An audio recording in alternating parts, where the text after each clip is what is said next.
بسم اللہ الرحمن الرحیم نحمدہ ونصلی ونسلم علی رسولہ الکریم اما بعد۔ ہر قسم کی حمد و ثنا اللہ رب العالمین کا خاصہ ہے، جس نے کائنات کے ذرے ذرے کو عدم سے وجود بخشا، اور درود و سلام حضرت نبی کریم صلی اللہ علیہ وآلہ وسلم کا خاص تحفہ ہے، جن کی امت میں ہم سب امیدوار شفاعت ہیں۔ بلغ العلا بکمالہ کشف الدجا بجمالہ حسنت جمیع خصالہ صلوا علیہ وآلہ۔ اللہم صل وسلم علی نبینا وحبیبنا وطبیبنا وشفیعنا محمد وعلی آلہ وصحبہ اجمعین۔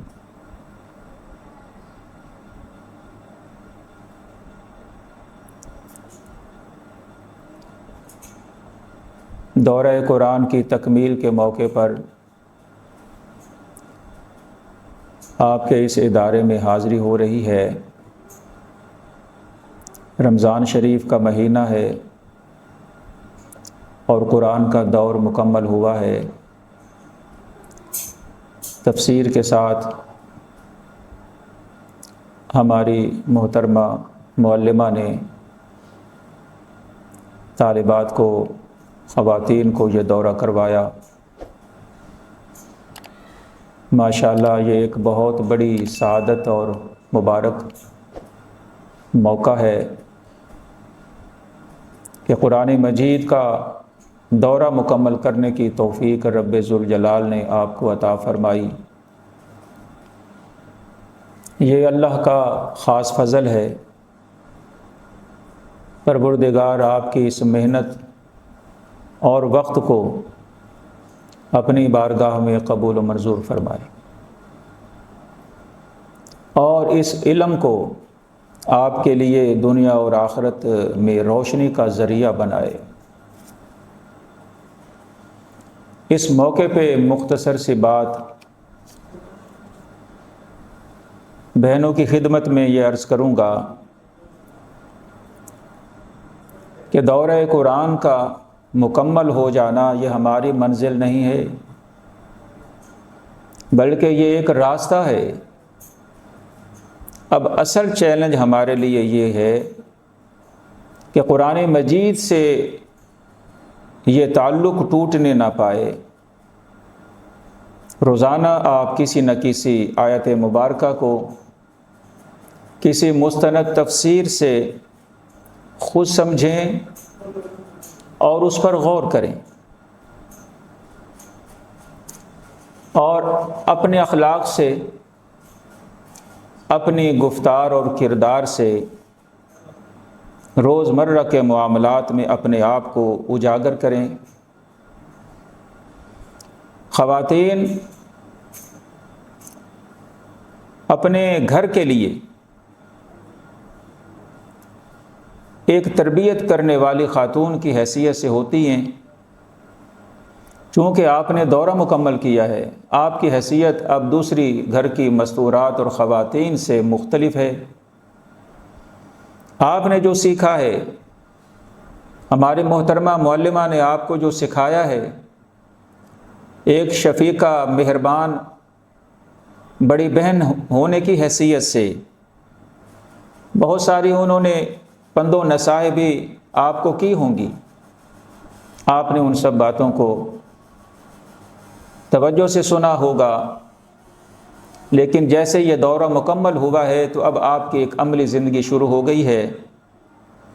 اب آپ نے اپنے بچوں کو، جو بچوں والی ہیں، آپ نے اپنے گھر والوں کو اور اپنی سہیلیوں کو سادہ اور خوبصورت انداز میں قرآن مجید کی باتیں پہنچانی ہیں۔ فضائل اعمال کے اندر، فضائل قرآن میں جس کی ہم تعلیم اپنے گھروں میں کرواتے ہیں، اس میں ایک حدیث پاک بہت مشہور ہے، بخاری شریف کے اندر بھی وہ روایت موجود ہے، اور احادیث مبارکہ کی کتابوں کے اندر بھی وہ روایت موجود ہے اور راوی خود ہیں حضرت عثمان بن عفان رضی اللہ تعالیٰ عنہ۔ مشہور و معروف حدیث ہے خیرکم من تعلم القرآن وعلمہ، کہ تم میں سے بہتر وہ ہے کہ جو قرآن مجید سیکھتا ہے اور سکھاتا ہے۔ تو اس لیے یہ ایک بہت بڑی سعادت تھی جسے اللہ تبارک و تعالیٰ نے آپ کو یہ مالا مال کیا ہے۔ اب چونکہ آپ نے قرآن مجید کا دورہ کیا ہے، آپ نے قرآن مجید کی آیات کو ترجمے کے ساتھ پڑھا ہے اور کہیں کہیں تفسیر کے ساتھ بھی اس کو آپ نے سنا ہے، بہت ساری حقیقتیں، بہت ساری چیزیں، باتیں آپ کے اوپر یقیناً کھلی ہوں گی اور آپ نے اس کو بڑے مزے لے کر بڑی محبت کے ساتھ اس کو آپ نے سنا ہوگا۔ کچھ باتیں ایسی ہوں گی معلمہ کی کہ آپ کے ذہن کے اندر وہ بیٹھ گئی ہوں گی اور آپ نے تہیہ کر لیا ہوگا کہ ہم نے ان باتوں کو اپنی سہیلیوں تک، اپنے گھر والوں تک پہنچانا ہے، آپ نے اس بات پر ضرور عمل کرنا ہے۔ آپ کی شخصیت کے اندر نکھار پیدا ہوگا۔ میں اس وقت کی قلت کے پیش نظر آپ کو کوئی نصیحت کرنے کے لیے، کوئی مزید سبق دینے کے لیے نہیں بیٹھا، صرف آپ کی حوصلہ افزائی کے لیے مبارک موقع ہے۔ میں صرف آپ کو مبارکباد پیش کرنے کے لیے یہاں پہ آپ کے سامنے ہم کلام ہوں، اور آپ کو صرف یہی اس موقع پہ تفسیر کے حوالے سے جن حضرات نے خدمات سر انجام دی ہیں، بہت ساری تفاسیر لکھی گئی، بہت ساری تفاسیر کا نام آپ کو معلوم ہوگا جو دور قریب کے اندر بھی لکھی گئی اور اس سے پہلے بھی لکھی گئی، لیکن اس وقت دو تفسیری نقطے میں آپ حضرات کی خدمت میں اس لیے عرض کروں گا کہ اس کو سننے کے ساتھ آپ کے اندر ایک داعیہ پیدا ہو کہ ہم نے کس طریقے سے کسی بھی تفسیر سے ہم نے فائدہ اٹھانا ہے۔ تو لیجئے ہم شروع کرتے ہیں کہ جنہوں نے بر صغیر کے اندر اسلام کی نشاط ثانیہ کی ہے، شاہ ولی اللہ محدث دہلوی رحمہ اللہ کا خاندان ہے۔ اللہ نے ان کو بڑے ہونہار بیٹے عطا فرمائے، اور ان کے جو 3 یا 4 بیٹے ہیں ان میں شاہ عبدالعزیز محدث دہلوی رحمۃ اللہ علیہ، وہ ایک مشہور و معروف ان کا ایک نام ہے، اور انہوں نے جو تفسیر لکھی ہے اس تفسیر کا نام ہے فتح العزیز، لیکن تفسیر عزیزی کے نام سے وہ شہرت رکھتی ہے۔ اس میں تفسیری نقطے میں آپ کی خدمت میں پیش کرنا چاہتا ہوں۔ حضرت شاہ عبدالعزیز محدث دہلوی رحمہ اللہ تفسیر عزیزی میں یعنی فتح العزیز میں ایک تفسیری نقطہ لکھتے ہیں، فرماتے ہیں کہ سورۃ بقرہ کی تشریح میں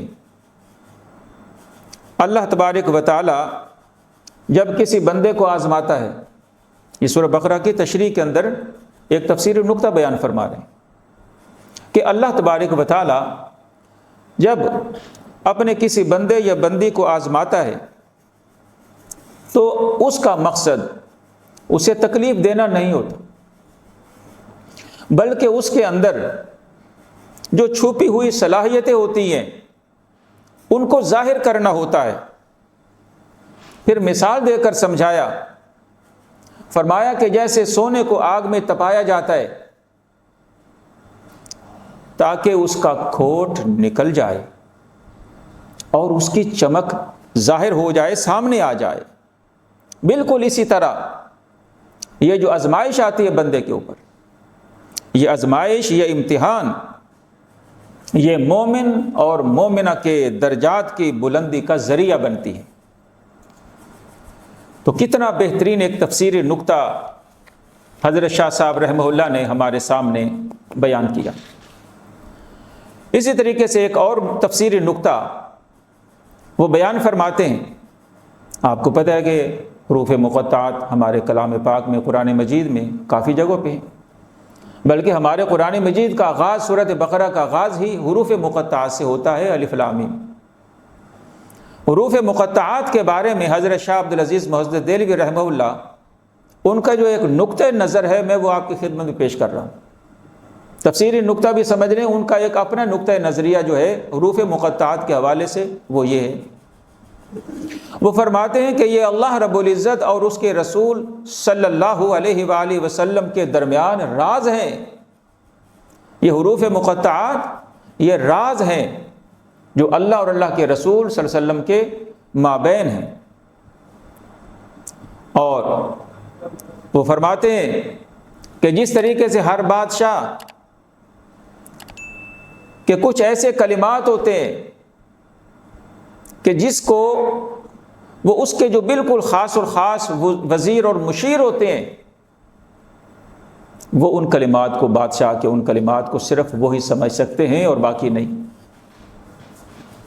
تو یہ حروف مقطعات جو ہیں یہ اس بات کی طرف اشارہ کرتے ہیں کہ قرآن مجید کے اندر کچھ ایسا حصہ بھی ہوتا ہے کہ جب ہم وہاں پر پہنچتے ہیں ترجمے سے وہ بات کلیئر نہیں ہوتی، با محاورہ ترجمہ بھی پڑھ لیں پھر بھی بات کلیئر نہیں ہوتی، کچھ تھوڑی بہت تفسیر پڑھ لیں پھر بھی بسا اوقات وہ بات کھلا کے سمجھ نہیں آتی، کہ قرآن ہے سمندر ہے۔ تو شاہ صاحب رحمہ اللہ نے کتنی زبردست بات ارشاد فرمائی حروف مقطعات، اور فرمایا کہ یہ حروف مقطعات کا قرآن پاک کے اندر ہونا یہ اس بات کی طرف اشارہ کرتا ہے کہ قرآن میں کچھ ایسے مقامات بھی آئیں گے جو عام انسانی عقل سے مابرہ ہوں گے۔ محکمات آیات ہیں، متشابہات آیات ہیں۔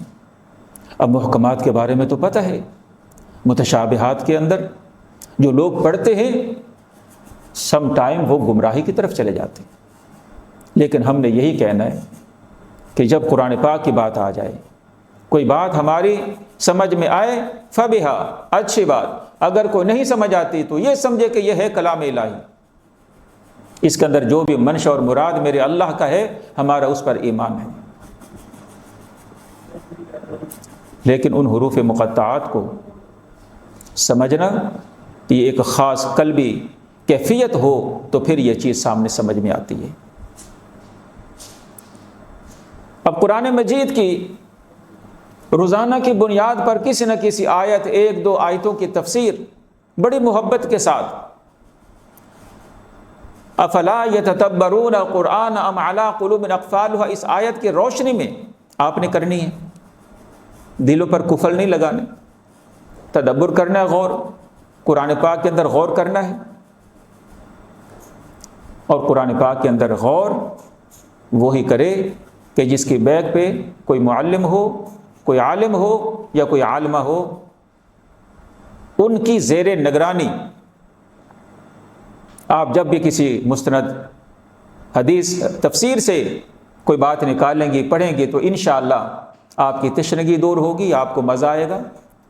اور اگر کسی بات کے اندر آپ کو سمجھ نہیں آ رہی ہے تو آپ اپنے استاد محترم سے، اپنی معلمہ صاحبہ سے پوچھیں، وہ بات کلیئر ہو جائے گی، آپ کو بہت اچھا لگے گا۔ دیکھو مسلمان کی زندگی کا مقصد اس دنیا میں آنے کا بہت عظیم ہے۔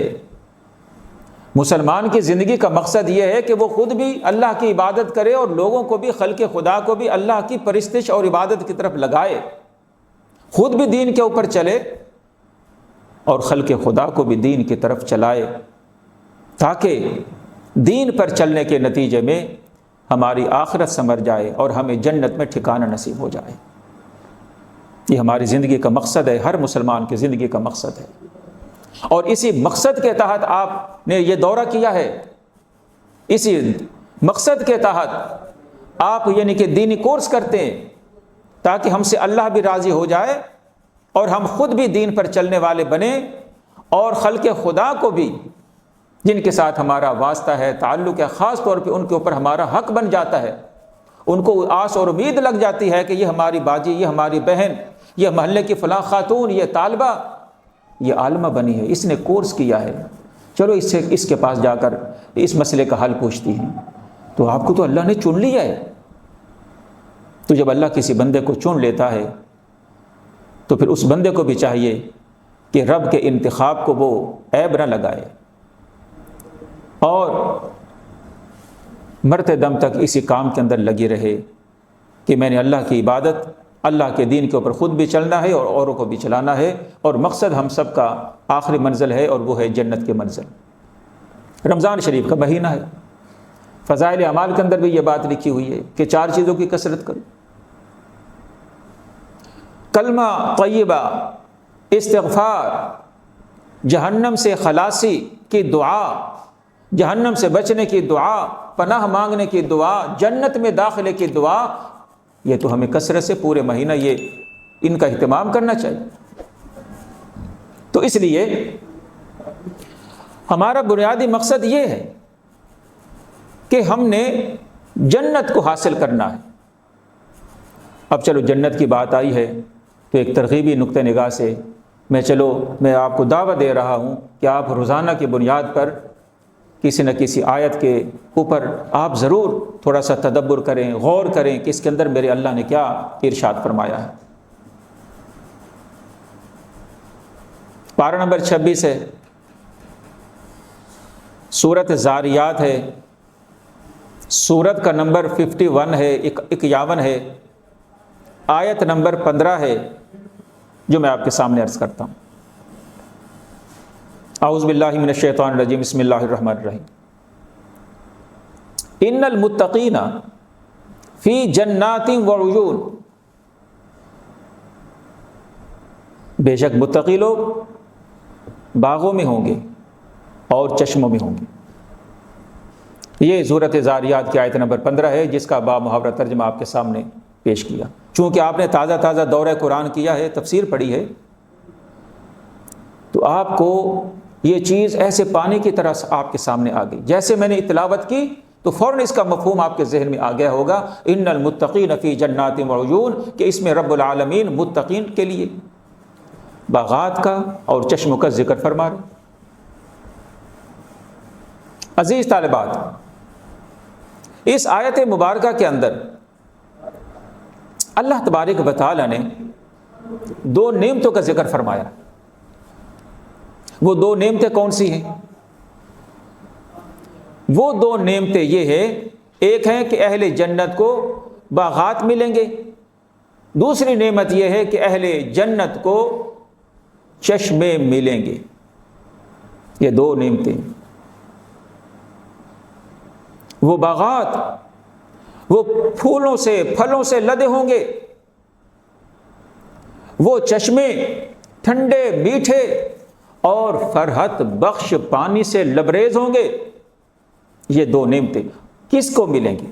اس آیت کے اندر موجود ان المتقین، وہ چشمے وہ باغات متقین لوگوں کو اللہ پاک نے دینے ہیں۔ اگر دیکھا جائے تو قرآن کی روح، قرآن کی خاصیت کیا ہے؟ تقویٰ ہے۔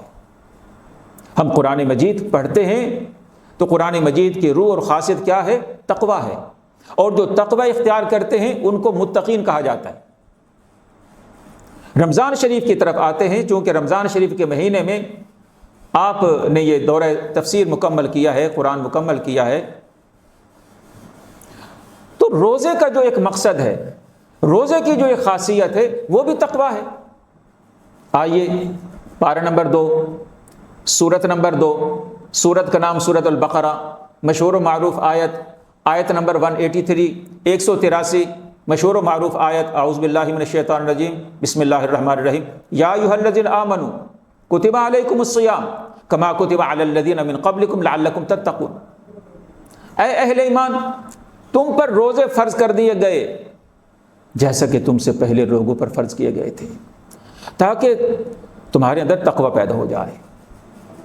تو میری بہنوں، عزیز طالبات، اب آپ نے غور فرمایا، قرآن کے اندر آیات کے تناظر روشنی میں آپ کے سامنے یہ بات کھلی ہے کہ متقی آدمی کیسے بنتا ہے۔ بھائی متقی انسان یا تو روزے سے بنتا ہے یا پھر قرآن سے بنتا ہے۔ تو آپ روزے سے ہیں، رمضان شریف کے مہینے میں آپ نے دورہ کیا، آپ نے قرآن مجید کا دورہ کیا، ان ہر 2 چیزوں کا جو ایک فلسفہ ہے، روح ہے قرآن کی اور رمضان کی، وہ تقویٰ ہے۔ اور اللہ پاک نے یہ دونوں نعمتیں باغات کی اور چشموں کی یہ کس کے لیے بیان فرمائی ہیں؟ اہل تقوی کے لیے۔ ان المتقین فی جنات موجود۔ رب العالمین نے جنت کے اندر اہل جنت کے لیے کیا کچھ فراہم کیا ہے؟ تفصیل بہت طویل ہے، اتنا عرض کروں گا کہ پروردگار عالم نے جنت کے اندر اہل جنت کے لیے آنکھوں کی ٹھنڈک، زبان کا ذائقہ، کانوں کی جو لذت فراہم کی ہے اہل جنت کو، آپ اس کا تصور نہیں کر سکتے۔ ابھی باغات اور چشموں کی بات ہوئی، اہل جنت کے سامنے کیا وہ خوبصورت منظر ہوگا کہ جس کا نظارہ آج تک اس سے پہلے کبھی نہیں کیا ہوگا۔ کیا خوبصورت منظر ہوگا، اس آیت کے اندر بیان کیا گیا۔ وہ خوبصورت منظر یہ ہوگا کہ جیسی آنکھیں کھولیں گی جنت کے اندر ان کو باغات ہی باغات اور چشمے ہی چشمے نظر آئیں گے۔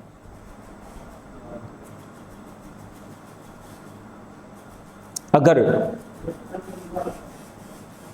سال ہا سال تک ایک طویل بیماری آپ نے کاٹی ہو، سال ہا سال تک آپ نے سخت محنت اور مشقت اٹھائی ہو، سال ہا سال تک آپ بیماری کے اندر پڑے رہے ہو، انتہائی تکلیف اور کرب اور کسک کی آپ نے زندگی گزاری ہو، سال ہا سال تک، اور پھر اس کے بعد آپ کو یہ منظر دکھا دیا جائے باغات والا اور چشموں والا، اور اس کے اندر آپ کو پہنچا دیا جائے، داخل کر دیا جائے، تو یقین جانیے جیسے ہی وہ منظر آپ کے آنکھوں کے سامنے آئے گا، آپ کی سال ہا سال کی وہ محنت، وہ مشقت، وہ تھکاوٹ، وہ دفعہ دور ہو جائے گی، اور چند لمحوں کے اندر آپ اس ساری کی ساری تکلیف کو آپ فراموش کر دیں گے، بھول جائیں گے۔ یہ رب العالمین نے انتظام فرمایا ہے متقین کے لیے۔ ان المتقین فی جنات وعیون، بے شک متقین کے لیے باغات ہوں گے اور ان کے لیے چشمے ہوں گے۔ رب العزت ہمیں جنت میں جانے کی توفیق عطا فرمائے، اور جنت میں جب چلے جائیں گے تو پھر جنت کی ساری نعمتیں وہ انشاءاللہ ہمارا مقدر بنے گی۔ عزیز طالبات، اپنی بات کو میں سمیٹتا ہوں، صرف یہی آپ کو میں دعوت دینا چاہتا ہوں کہ آپ نے دورہ قرآن کیا ہے، ٹائم نکال کر آپ تشریف لائے ہیں، معلمہ نے بڑی محبت کے ساتھ آپ کو پڑھایا ہے، خدا را اس کی قدر کیجیے۔ انہوں نے آپ کے ایک لائن بنا دی ہے، آپ کا ایک تعلق قرآن کے ساتھ جوڑ دیا ہے، آپ نے تعلق کو قرآن کے ساتھ جڑے رہنے دینا، کٹ آف نہیں ہونا۔ روزانہ کی بنیاد پر قرآن مجید کی تلاوت کیا کریں، وہ الگ بات ہے، اور اس کو تفسیر کے ساتھ، ترجمے کے ساتھ اس کو ضرور پڑھیں۔ انشاءاللہ آپ کا یہ جو شوق ہوگا یہ آپ کو بہت دور تک لے جائے گا۔ اللہ تبارک و تعالیٰ سے دعا ہے کہ اللہ پاک ہمیں اسی مشن کے اندر لگائے رکھے، اور اس جگہ پہ بیٹھ کے آپ نے یہ دورہ مکمل کیا ہے، اس جگہ کے اوپر ختم نبوت کے کورس بھی کروائے جاتے ہیں، بہت سارے کورس کروائے جاتے ہیں، لیکن مین جو ایک مشن ہے وہ ختم نبوت کے حوالے سے ہے۔ تو آپ نے یقیناً ختم نبوت کے حوالے سے کوئی کورس بھی کیا ہوگا، نہیں تو آپ نے کوئی کورس بھی کرنا ہے۔ عام طور پہ چھوٹی سی بات کر کے میں اپنی بات کو ختم کرتا ہوں، ہوتا یہ ہے کہ 4 بندے بیٹھے ہوئے، یہ 4 بہنیں بیٹھی ہوئی ہیں، درمیان میں کوئی قادیانی یا کوئی قادیانی نواز ایسی کوئی بات کر دے گا کہ اس بات کے اندر اتنی اٹریکشن ہوتی ہے، اتنی اس کے اندر ایک تاثیر ہوتی ہے کہ وہ سب کو متاثر کرتی ہے، اور پھر آ کے وہ اپنے مشن کی طرف لے آتے ہیں، امام مہدی کی بات شروع کر دیں گے، اور اس طرح۔ تو کہنے کا مقصد یہ ہے کہ اگر یہ ختم نبوت کے کورس اگر ہم نے کیے ہوئے ہوں تو انشاءاللہ ہم مار نہیں کھائیں گے۔ اور اس موقع پہ میں ایک چھوٹی سی بات آپ سے کرنا چاہتا ہوں کہ وقتی طور پہ آپ نے اس محفل کے اندر جو سوال آپ سے کر دیا گیا ہے اس سے اپنے آپ کو کیسے آپ نے نکالنا ہوتا ہے۔ وقتی طور پہ نہ کتابیں ان کے پاس ہیں نہ کتابیں ہمارے پاس، وہ سیٹنگ، وہ نشست تو پتہ نہیں 2-4 منٹ کی ہوگی، 10 منٹ کی ہوگی، بات اس نے کر دی، آپ فوراً ان کو پکڑیں، ان کے کہیں کہ مرزا غلام احمد قادیانی کے بارے میں آپ نے یہ بات جو کی ہے، مجھے بات اس وقت لٹریچر نہ آپ کے پاس ہے نہ میرے پاس ہے، میں صرف آپ سے، آپ نے جو سوال کیا ہے امام مہدی کے بارے میں یا حضرت عیسیٰ علیہ السلام کے وفات کے بارے میں یا ان کی حیات کے بارے میں، یہ ساری باتیں اپنی جگہ پہ ہیں، ان کا جواب آپ کو تسلی بخش مل جائے گا۔ سب سے پہلے مجھے آپ یہ بتائیں کہ آپ مرزا غلام احمد قادیانی کو نبی مانتی ہیں؟ وہ زہر ہے، وہ بندہ ہوگا، وہ عورت ہوگی، وہ کہے گی ہم اس کو نبی نہیں مانتے، آپ فوراً اس کی گرفت کریں، اس سے کہیں کہ مجھے اپنا جو قادیانی کیلنڈر ہے اس کے بارے میں ہمیں بتائیں۔ آپ کا کیلنڈر ہے، آپ کے کیلنڈر جو ہے اس کے بارے میں ہمیں بتائیں۔ اچھا، اکثر قادیانیوں کو بھی شاید اپنے کیلنڈر کے بارے میں پتہ نہیں ہے، اور ہمارے ساتھیوں کو بھی یہ پتہ نہیں ہے کہ قادیانیوں کا کیلنڈر کیا ہوتا ہے۔ آپ نے اسی کے اندر ان کو پکڑنا ہے۔ جب آپ ان کو کہیں گے کہ وہ قادیانی کیلنڈر جو ہے وہ آپ ذرا بتائیں اس کے مہینوں کے نام کیا ہے، میں آپ کو چلو بتا دیتا ہوں۔ ماہ وہ یعنی کہ وہ جنوری سے شروع کرتے ہیں اور دسمبر تک اپنے مہینوں کے نام انہوں نے رکھے ہوئے ہیں، ان کا بڑا مشہور و معروف کیلنڈر ہے۔ مثال کے طور پہ وہ جنوری کو ماہ صلح، ماہ تبلیغ، ماہ امان، ماہ شہادت، ماہ ہجرت اور ماہ احسان، اور اسی طریقے سے ماہ تبوک، ماہ وفا، ماہ اخاء اور ماہ نبوت اور ماہ فتح، یہ 12 مہینوں کے انہوں نے نام رکھے ہوئے ہیں۔ آپ فوراً گرفت کریں کہ آپ نے نومبر کے مہینے کو ماہ نبوت کا نام کیوں دیا ہے، کس وجہ سے دیا ہے۔ یہیں پر آپ 2-4 بندوں کے سامنے آپ نے ماہ نومبر کو ماہ نبوت کا نام کیوں دیا ہے، ہم آپ کو بتاتے ہیں کہ نومبر کا مہینہ تھا، سن تھا۔ انوار ختم نبوت ٹرسٹ پاکستان۔